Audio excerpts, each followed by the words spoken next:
Galera, vamos lá então iniciar aqui em filosofia uma nova temática. Para quem não me conhece, sou o professor Fabiano e a temática com a qual irei iniciar esta aula é a temática da chamada ética aplicada, tá? Então, primeiramente, tá? Você certamente já assistiu algumas aulas de filosofia, aulas por mim ministradas e também por outras pessoas em outras fontes, em outros canais, em outros contextos. E quando se fala de ética, a gente sabe que tem a chamada ética clássica na filosofia. Talvez a palavra clássica não seja melhor, mas a gente tem a ética aí na filosofia ao longo da história, não é? Então, tem a ética na antiguidade, a ética na Idade Média, a ética na modernidade e a ética no cenário contemporâneo e no cenário pós-moderno, né? Então, por exemplo, há como fazer uma abordagem acerca da filosofia da ética de Aristóteles, tá? Da antiguidade. Há como fazer uma abordagem acerca da ética cristã de Tomás de Aquino, na Idade Média. Há como fazer uma abordagem da ética segundo, por exemplo, Immanuel Kant, na modernidade. Há como fazer uma abordagem sobre a questão da ética segundo Jean-Paul Sartre, tá? No século XX. Há como fazer uma abordagem sobre a questão da ética no contexto do cenário hoje, segundo Jürgen Habermas, segundo outro pensador aí que encontra-se no cenário atual, Peter Sloterdijk, Zizek, tá?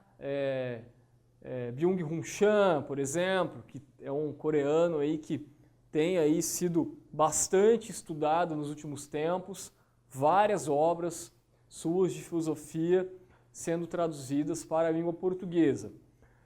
Agora vejam, quando se fala de ética e desses pensadores que eu mencionei, teóricos, é muito importante que nós possamos entender que a ética ela não pode tão somente se restringir a um âmbito teórico, apesar de ser uma teoria ética, mas restringir-se a um âmbito teórico que se distancie, né, da prática, né, da execuibilidade, como eu costumo dizer, da execução, até porque a ética é ética para quê? Para pessoas, para seres humanos, a relação dos seres humanos uns com os outros, a relação dos seres humanos com o planeta, a relação dos seres humanos com os animais que compõem a natureza,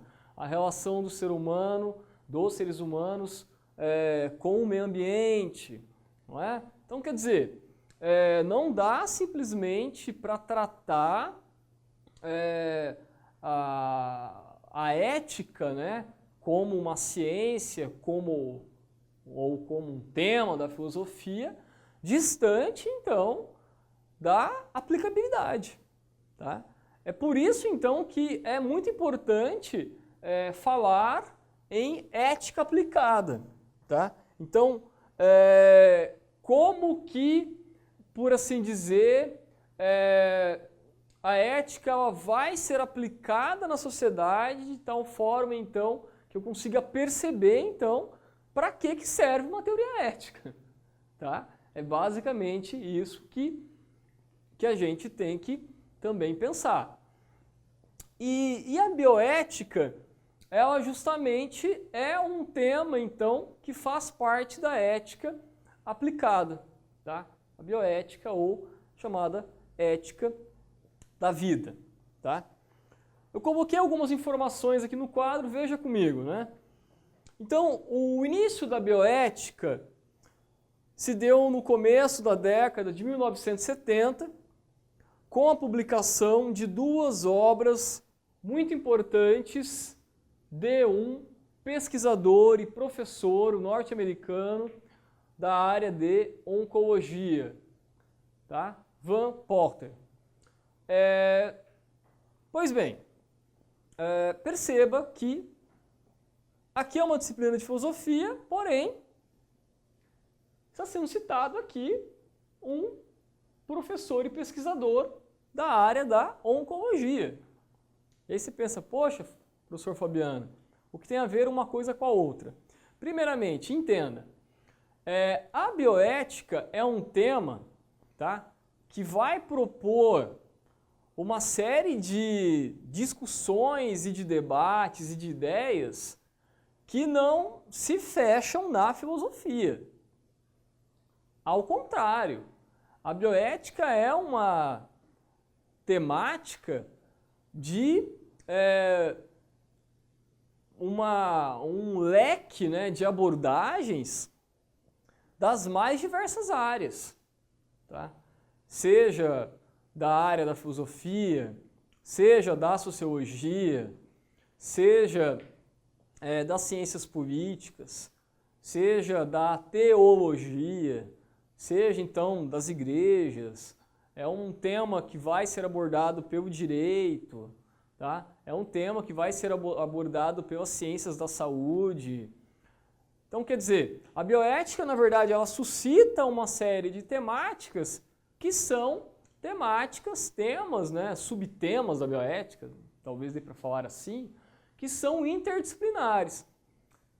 E você, na verdade, já viu isso antes comigo quando eu falei sobre direitos humanos, tá?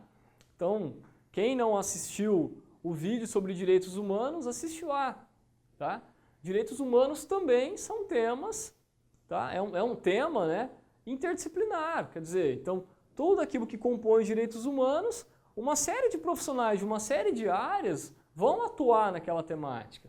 A bioética, ela justamente é a mesma situação, tá? A realidade é a mesma, são vários profissionais das mais diversas áreas. Não adianta você chegar e colocar assim, não, a bioética é um tema da ciência, e achar que a religião, e que a teologia, e que os padres e os pastores, e assim por diante, não vão debater a bioética, tá? Porque vão debater a bioética, tá? Vão debater os temas da bioética, vão discutir, vão interferir, vão se posicionar, vão questionar, tá? Então não adianta criar ilusões em relação a isso, né? Então eu penso da seguinte forma, ao invés de a gente criar obstáculo ao outro, né, procure então desenvolver mais ainda a própria capacidade de estudo, de compreensão, de análise, justamente para ter argumentos, não é, contrários, não é, a outra pessoa, ou conseguir, não é, também ter um aprofundamento para entender também o que o outro está propondo, né? Bom, o que este oncologista norte-americano propôs, né? Ele propôs uma ponte entre duas culturas, a científica e a humanística, guiado pela seguinte proposição, né? Nem tudo que é cientificamente possível é eticamente aceitável. Ou seja, não é porque a partir da ciência, não é porque eu tenho aparatos científicos e tecnológicos a tal ponto de que eu consigo criar um clone de um mamífero, ou não é porque eu consigo criar um clone de um ser humano, tá? Mediante imagina, uma comunidade científica desenvolveu ali as técnicas e os aparatos necessários para realizar a clonagem humana. Não é porque isso é possível que necessariamente, eticamente, isso vá ser aceitável, tá? Agora entenda, farei uma observação agora em meio a esta aula. O objetivo aqui não vai ser fechar esse tema concluindo assim, clonagem humana sim, aborto não, uso de células-tronco sim, transgênicos não. Veja, o objetivo desta aula não é isso. Cada qual, então, busque seu caminho de estudo, de compreensão para construir as suas ideias. O objetivo da aula é assinalar para você um horizonte que, quer a gente queira ou não, concorde ou não, é um horizonte que já existe, tá? Que é um horizonte científico-tecnológico no âmbito das chamadas biotecnologias, que fazem parte desse escopo da bioética, que vão interferem diretamente na nossa existência e na vida em sociedade. Tá? Isso é o que está acontecendo. Tudo bem? Não é algo assim que depende só do que eu acho, ou deixo de achar, penso ou deixo de pensar, se eu concordo ou não concordo. Tudo bem? Bom, eu coloquei aqui alguns temas. Todos os temas que eu coloquei aqui são temas interdisciplinares, portanto, não são temas que somente o profissional da filosofia vai debater, não somente o profissional da saúde vai debater, e não somente o profissional do âmbito jurídico vai debater. Não é? Então, por exemplo, células-tronco, aborto, eutanásia, clonagem, transgênicos, seleção artificial. Tudo isso aqui faz parte já hoje das mais diversas configurações da sociedade. Tá? Por que são temas que, em geral, são polêmicos? Porque, por exemplo, quando eu falo do aborto, tá? E apresento, então, uma visão religiosa cristã do aborto, então, vai entender-se que o aborto é uma prática que ela não deve ocorrer. Por quê?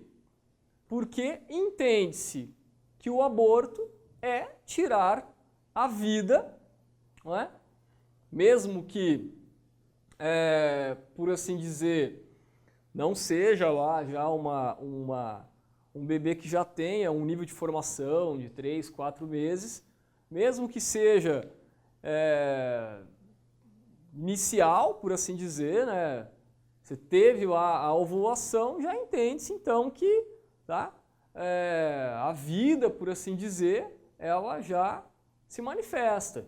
Então o conceito de vida que aparece no contexto da religião cristã é um conceito de vida que não necessariamente todos os teóricos de todos os âmbitos irão concordar com este conceito de vida. Tá? Pois bem, não sou professor de biologia, mas veja, no Brasil foi aprovado já há um tempo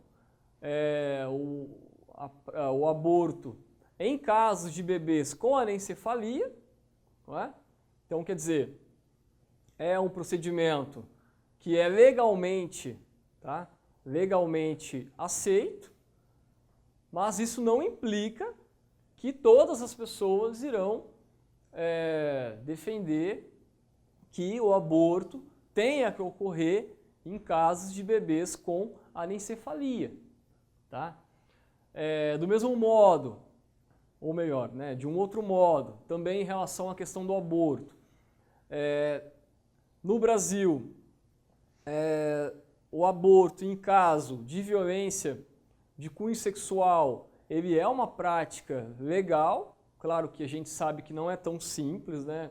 A mulher logo, ou adolescente, logo quando sofre a violência sexual, ela teria então que já de imediato, né, dar encaminhamento a a força policial, tem, né, o exame de corpo de delito é feito para provar, então, que teve ali um abuso sexual daquela mulher, para que depois, caso, né, ela fique grávida, o aborto, então, nesse contexto, ele possa ser uma prática a ser revisada. Tá? Então, no Brasil, esses dois, né, cenários aí que eu mencionei são legais. Tá? O que não implica que todas as pessoas irão concordar com a execução dessas duas práticas. Tá?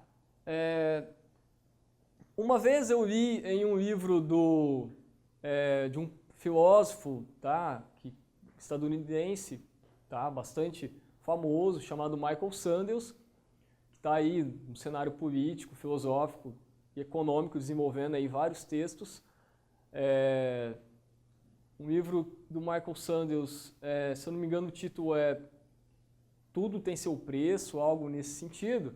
E aí no livro você tem um exemplo do Michael Sandels bem curioso, assim, que gera assim, uma certa angústia na gente, que é o caso de não sei como eu poderia colocar, uma instituição, ele cita, né, que a proprietária, ela paga para mulheres que são viciadas em drogas, para que essas mulheres façam aborto. Né? O aborto não, desculpa. Para que essas mulheres elas façam o que a gente aqui no Brasil chamaria de laqueadura, né? Ou seja, para que elas não possam ter filhos. Né? Mas por que quando o Michael Sandels cita essa situação, né, gera uma certa polêmica? Né? Porque quando você paga para uma mulher que é viciada em drogas para que ela faça esse procedimento, você viabiliza que ela não tenha mais filhos, né? Porque caso ela tenha um filho, se ela é viciada em drogas, o filho já vai nascer com uma série de sequelas, vai viver na miséria, ou vai ser abandonado, jogado na rua, morto, sei lá. Só que, por outro lado, o dinheiro que é pago a essa mulher, ela vai perpetuar o vício dela. Né? Então você fica numa situação de dilema ético, porque por um lado você assegura que não vai nascer uma criança de uma mulher viciada, só que por outro lado você está alimentando o vício dela. Né? Quando eu li a primeira vez esse exemplo do Michael Sandels, me fez pensar, né? E que a gente sabe que quando se fala de ética aplicada, você tem esse tipo de situação, né? Que são situações polêmicas que geram aí uma série de perguntas para nós, né? Só que, por outro lado, o procedimento que a mulher executa evita, por exemplo, que uma mulher viciada faça um aborto. Tá? Por quê? Porque se ela não pode mais ter filhos, pronto. Então você já evitou um mal, né, que seria ela engravidar e ainda abortar e ficar aquela coisa toda, e se não aborta, abandona a criança e por aí vai. Só estou citando a situação. Tá? Depois, em uma próxima aula, eu passo o nome certinho do livro para vocês aqui, faço inclusive uma propaganda. Né? Pois bem, um outro tema, né? O tema da eutanásia. Tá? Outro tema espinhoso. A eutanásia no Brasil não é uma prática permitida legalmente. Tá? Não é. Então, há países em que a prática é permitida. Tá? Tem vários tipos de eutanásia. Tá? Eu só queria comentar aqui sobre uma situação, né? Por exemplo, a pessoa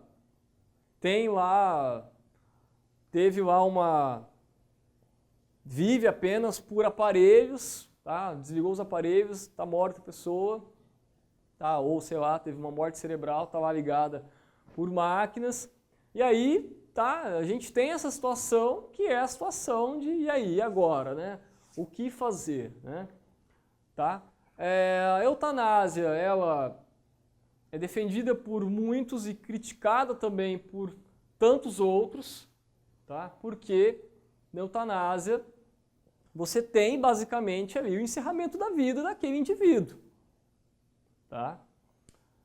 Agora, a grande questão é, né, perceba que quando a gente fala isso, a gente volta a uma outra pergunta, né, que é a pergunta que justamente faz o incômodo em nós, né, o que é vida, né? Então, quer dizer, a pessoa deve estar lá acamada há 10 anos, vegetando lá, né, ou seja, ela tem ali um estado vegetativo, né, vegetal de fato, né? Isto é vida ou não? Tá? Essa é a questão. Eu não estou dizendo que é fácil, tá? Falar disso, mas é isso, tá? Clonagem, tá? Clonagem, primeira clonagem de mamífero, ovelha Dolly. Certamente você já viu em algum livro de história, ou de filosofia, ou de sociologia. Agora, a grande questão que se coloca para nós na indústria cinematográfica, no gênero de ficção científica, é a possibilidade futura, né, é o horizonte futuro científico-tecnológico da clonagem humana. E aí? Né? E se o ser humano, em um belo de um dia, de uma manhã de sol ou chuvosa, né, uma determinada comunidade científica conseguir desenvolver um clone humano? Eu não vou aqui colocar, não, isso é impossível, porque... Não, estamos trabalhando aqui em um cenário ficcional, né? E se conseguir? Bom, a indústria cinematográfica já lançou vários filmes sobre essa temática, né? Um filme bastante conhecido é o filme A Ilha, não é? É um filme que justamente apresenta pessoas, né, que não sabem que são clones, que vivem em um complexo. Eles sabem que em um determinado momento lá, por alguma razão, nem lembro qual, um é premiado e aí mostra um videozinho, fui premiado, fui sorteado e, né, não ficarei mais aqui com vocês, né? E aí, no fim, no desenrolar da história, o que acabam percebendo é que o que acontece é que os órgãos desse sujeito aí, que é o premiado, eles são retirados do corpo do indivíduo e, né, são utilizados para outros fins. Não é? Da mesma forma, o filme Não Me Abandone Jamais, que é um filme que demora-se um certo tempo para perceber que o filme trata sobre a clonagem, porque o filme não apresenta um cenário científico e tal. Você olha assim, né, um cenário comum, pessoas andando, crianças numa escola, você não entende direito o que está acontecendo ali. Mas são crianças que são clones, não é? E desde a infância são criados e educados para que, ao chegar lá numa certa idade, lá, sei lá, 18 anos, eles comecem então a fazer então terem os seus órgãos retirados dos corpos, né? Então retiram um órgão e aí no máximo lá o sujeito ele consegue ser submetido a 3 cirurgias de doação de órgãos, né? De transplante de órgãos, né? Doação, uma coisa meio estranha, né? Como se o cara tivesse opção de doar o fígado ou não. Não é o caso do filme, é obrigado a isso, né? E é bem interessante o filme porque o filme coloca algumas perguntas, do tipo, o que é, né? E aí, o clone tem alma ou não tem, né? Até que ponto seria, então, eticamente aceitável, né? Você cria, educa, né? Então, eles nessa escola, né? Eles não fala-se muito mal do cigarro, fala-se mal das drogas, mas o intuito todo é que você tenha um clone saudável, né? Para que o transplante de órgãos possa acontecer, né, lá quando o sujeito fazer lá os seus 18 anos. Né? E aí o interessante do filme é que os clones, justamente, eles se questionam, né? Eles sentem, eles têm emoções, né? Eles se sentem perdidos, qual é o sentido da minha vida, e aí tenho alma ou não tenho alma, né? Toda essa temática, que não é somente religiosa, né? Mas é uma temática humanística, tá? É suscitada ali, é comentada no filme, né? Questão dos transgênicos, fica aí para você pensar, e aí, o que a gente está comendo, no fim das contas, né? Os nossos alimentos, né? O que nós consumimos, os alimentos transgênicos, como que a gente pode ter uma certeza de que determinados alimentos ao longo de nossas vidas, sendo transgênicos, eles, por exemplo, não irão ou irão causar câncer. Tá? Claro que quem produz vai falar que faz muito bem para a saúde, né? Sem dúvida. Mas aqui o meu intuito não é aprofundar isso. Só estou lançando a ideia. Tá? Seleção artificial, um tema aí que o Peter Sloterdijk abordou e vários pensadores do cenário da pós-modernidade também abordam. Tá? Só para a gente finalizar. E então, se a gente pudesse evitar doenças genéticas por meio da seleção dos caracteres dos genes de um futuro indivíduo. Se eu pudesse evitar, por exemplo, síndrome de Down, se eu pudesse evitar enxaqueca, pois bem, a seleção artificial, então, ela é uma temática que está aí, existe, tá? Esse é o nosso horizonte científico tecnológico. Beleza, galera?